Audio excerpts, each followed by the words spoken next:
A while back, I reviewed the ID4 and ID14 MKII by Audient. And this time around, let's take a look at the new Audient iD44 MKII audio interface. Hey, what's up, my friend? Chris Salim here from Mixdown Online. Very excited to talk about this new iD44 MKII sound interface by Audient. Now, the iD44 has been out for 3-4 years, I believe, and this is the second edition of this flagship audio interface by Audient, and they call it the MKII, so it fits with these two ID4 and ID16 MKII versions also. And now we have the same with the iD44, where the first iD44 version was really appreciated by a lot of home studio owners. So what I'm going to do in this video is to show you everything that we have with this interface, listen to some recordings that I made with the iD44 MKII, and also look at the ID mixer software that comes with the iD44. So first, let's look at the build itself. Very well built. It's all made of metal and it's pretty robust. It looks and feels very solid and well done. So this is a thumbs up as far as the build goes. If we look at the top, first we have these 4 gain knobs, which are obviously for the preamps. So we have 4 preamps on this interface, but we can extend that to, I think it's 20 inputs total. So I'm going to explain that to you later. But on the interface itself, as far as the analog inputs, we have 4. And these 4 preamps have the same preamp design found on the Audient ASP8024 Heritage Edition console, which is the big mixing console that Audient sells. It's a classic one. It's been out for years, and we have the same preamp design of this console right here on this iD44 MKII interface, which is great. And I'm gonna tell you, they sound good. Very good, very clean, transparent, and the fact that they have the same preamp design as the console, you can tell because you have just a bit of color, just enough to get a very nice analog vibe and tone out of these preamps by keeping its transparency, which is great. So those are very nice preamps. So we have the 4 gain knobs for the preamp levels. We have the LEDs right beneath the knobs, which is going to indicate if you have some signal going into the channels, and also if your channels are peaking. And we have switches here for phantom power, 48 volts, and also a -10 dB pad, high pass filter on those 4 channels. We have this big knob here, the ID knob. Now I call it the ID knob. I'm going to explain that to you later what that does, but basically, for the most part, you're going to use it for the main level of your main outputs.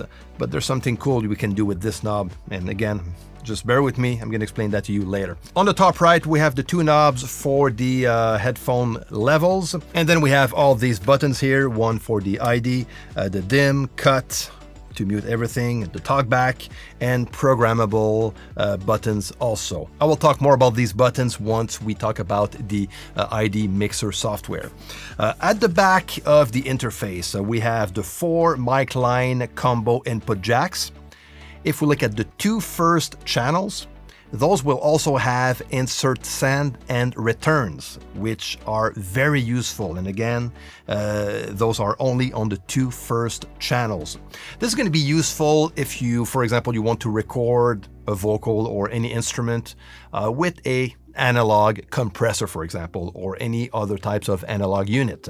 You can simply send the signal from the interface using the send output straight into your analog unit, let's say a compressor when recording vocals, for example, and then the output of the compressor goes back into the return input right here, and there you go, you have a compressor when recording with the Audient iD44 MKII.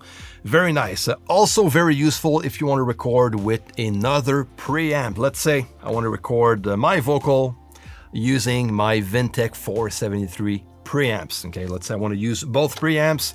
I can simply connect the output of those preamps straight into the returns of these two channels, or just one of them, and that will automatically bypass the interface's preamp.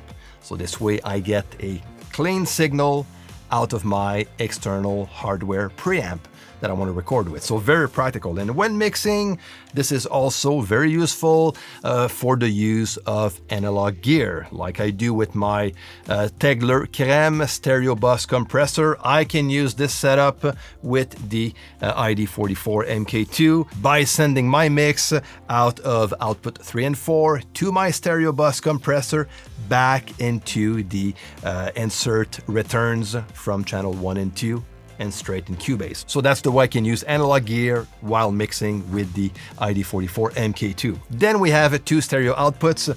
The first pair is going to be for your studio monitors, and the second pair is, it's up to you basically. You can send that, like I just said, for a analog gear while mixing, or that can go for a second set of studio monitors, and so on. Then we have a word clock to sync with another digital converter, and also the optical in and outs. And these are actually very cool to work with if you want to extend the input and output capabilities of this interface and bring that up to more than 20 inputs and 24 outputs total. So that makes it 44 in and outs. So iD44, there you go.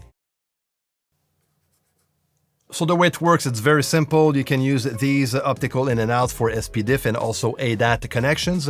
Like in my case, I have an extra 16 in and outs out of my Lynx converters, where I can actually connect them via ADAT connections straight to these optical inputs and add myself 16 extra channels. Of course, if I have preamps to support this. So you will get 16 extra channels when recording at 44.1 and 48 kilohertz. If you record at 96 kilohertz, now you have access to 8 extra in and outs if you're using ADAT. And then we have the on and off switch, the power adapter connection, and also the USB-C connection, because this is a USB-C sound interface that will record up to 24 bits, 96 kilohertz. Now on the front side of the interface, on the first two channels, we have two discrete JFET instrument channels, which are basically DIs for your instruments like electric guitars, electric bass, and so on. And they will produce a very nice and firm, natural, smooth sound. Then on the other side of the interface, we have the two headphone outputs, which leads me to the new features that we have with the MKII version of the iD44. So I'm going to go back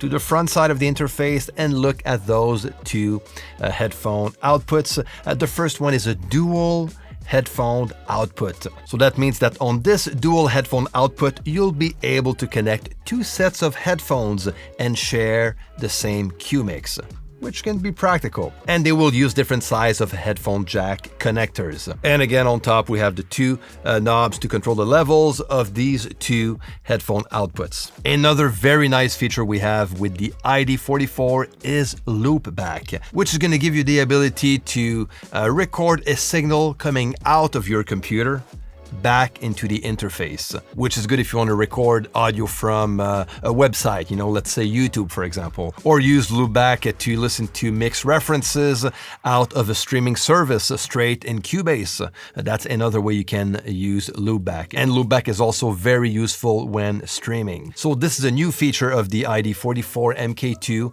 and it's a very good one that I really appreciate and like to work with. And they also improved the quality of the converters.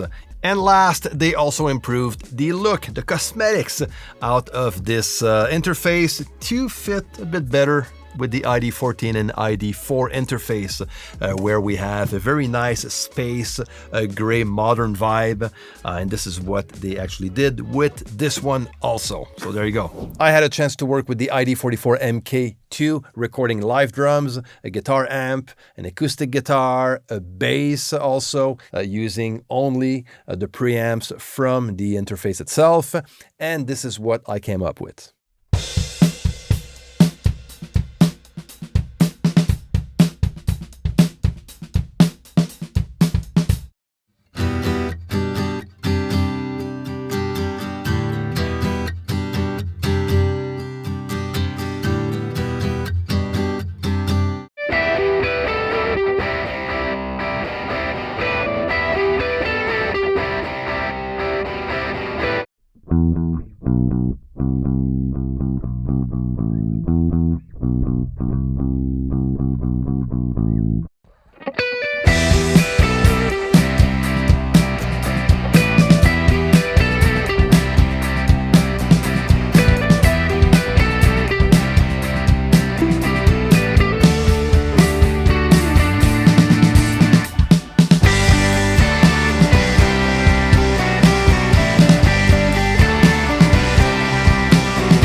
Okay, now let's look at the software, the ID Mixer software that comes with the iD44 MKII. Very nice piece of software, very simple to work with, and very efficient. So let's check it out. On the left side, we have our 4 preamp channels listed. Then we have our analog and digital outputs that comes from the computer.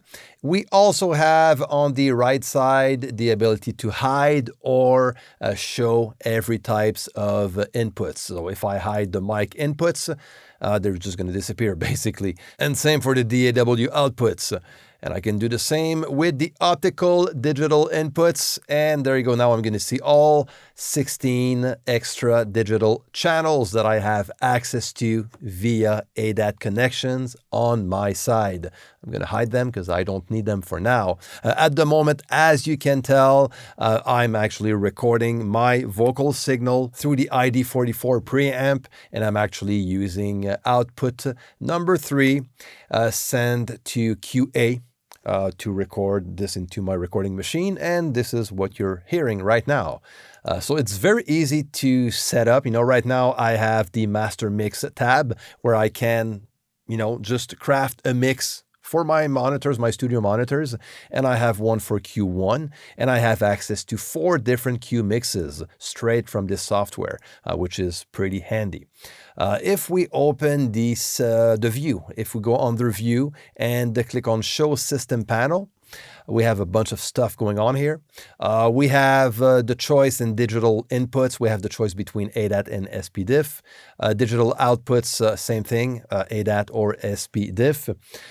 We have the preferred clock source, mono mode, the trim, and the trim level and stuff like that. And what you need to understand is this part here. And this is the main routing feature we have with the software. So the analog outputs.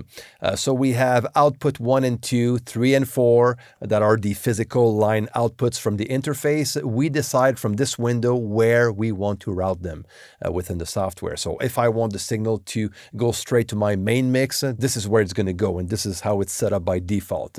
If I want it to go to alternative speaker, I'm going to just click on this one, and it's going to be routed straight into the alternative speaker, which is a second pair of speaker, or to any Q mixes. Like the stereo output 3 and 4, they are going straight into QA. So this is why I'm hearing my audio through QA. And same for my headphone mixes. If I want my my headphone outputs to share the same mix as I have on my studio monitors, I'm just going to leave them to main mix. But if I want to customize a specific Q mix for these headphone outputs, I'm just going to select the Q mix I want to send the signal to, and there you go. It's going to go straight there. And same for the second set of headphones. Now there's the DAW through, which is a feature that you need if you want to use analog gear, for example, while mixing. In that case, if my stereo 3 and 4 outputs are going into my stereo bus compressor, I would click on DAW through. I'm not going to do it right now because I'm using that, like these stereo outputs for my microphone, for my recording right now, but I would select DAW through. And if I do so on, let's do it on the headphone output right here, and I'm going to get this warning, which says DAW through routes the output from your computer directly to the outputs without any volume control. Okay, so this can be loud. So this is just something to pay attention to, but it's the best way to get the perfect signal level out of the output straight into your analog gear to process the signal and then come back into your DAW. So this is how I would do it. Then we have the digital outputs 1 through 8. And same for 9 through 6. And then the talkback. Now the talkback is very well done. You can use any source to feed the talkback. I can use a microphone connected on the Audient interface. So in this case, I would select internal as my source and select which mic inputs I'm going to connect my talkback microphone into, or from maybe an external preamp connected to my digital inputs. you know, everything is there. But I can also use an external source and use any types of microphones or another interface connected to my computer.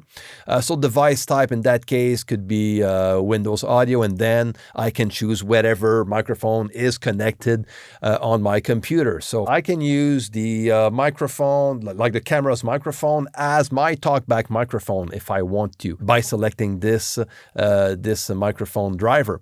Same if I want to use my Steinberg AXR4 preamp, you know, connect the microphone straight into this interface, which is not the same interface as this one.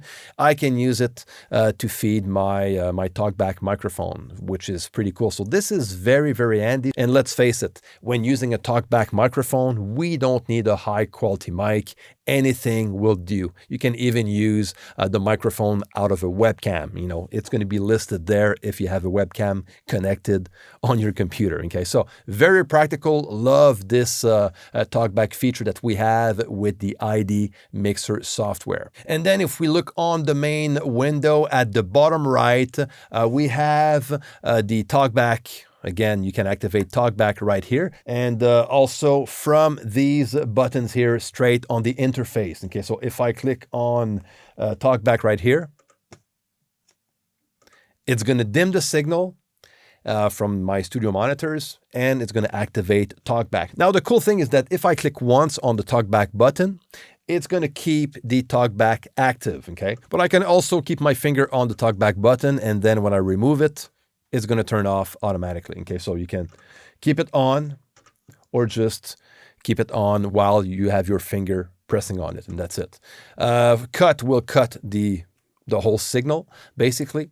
And then we have the F2. Okay, F2, those are like F1, F2, and F3 are three buttons that you can customize to your taste. So F1 will activate mono, like we see right here, okay, for just to have a, to sum up the stereo signal into mono. F2 will activate the polarity reverse, which will use a phase cancellation to remove the center and sum up the left and right signal, and mono everything up. And F3 will switch to the alternate speakers, okay, if you have some connected to output 3 and 4.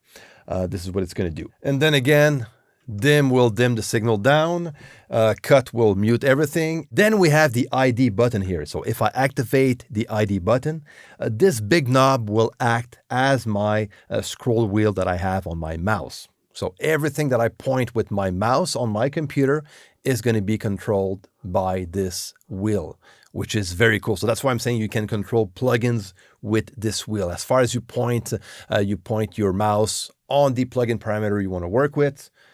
You know, if that parameter is supported by the mouse wheel of your mouse, there you go. You'll be able to do the same with the ID controller of the iD44 MKII. So this is, again, very handy. So there you go, my friend. This is the iD44 MKII by Audient. Very nice audio interface.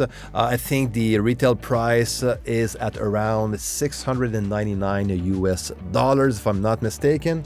Honestly, it's a high quality interface, good sounded preamps, good converters. You have 4 preamps straight on the interface itself, and the ability to add up to 16 more channels if you want to with the optical in and outs, which is quite amazing. It makes this interface very flexible. So check it out. I'm going to leave the link down below. And if you already work with an Audient audio interface, let me know in the comment section below. Let me know which interface you work with. Do you work with a Nevo Audient interface, or the iD4, iD14, the older version, or the MKII version? Let me know. And also, if you already work with the iD44, the original MK1 version, let me know if you think it's worth it to sell the one you have and get the new one, the MK2 version. Again, leave all your questions and comments down below. All right, my friends, so I hope you enjoyed the video. If you did, please share and like, and don't forget to subscribe to this channel. Until next time, take care and see you.